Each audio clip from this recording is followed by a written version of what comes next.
Phật.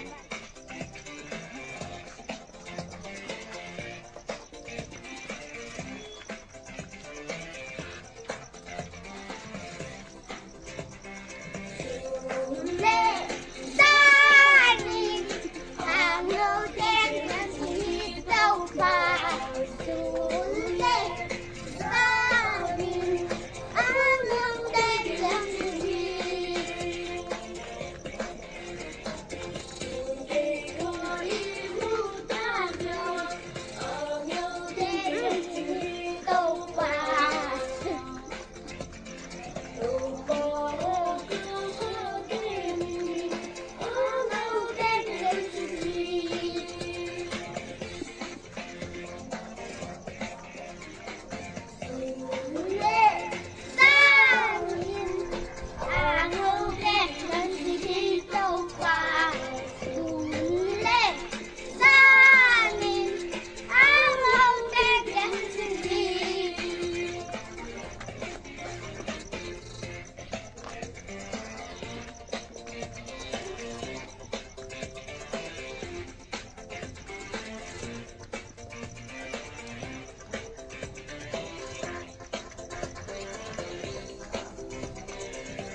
Nào, xin ra hai quả.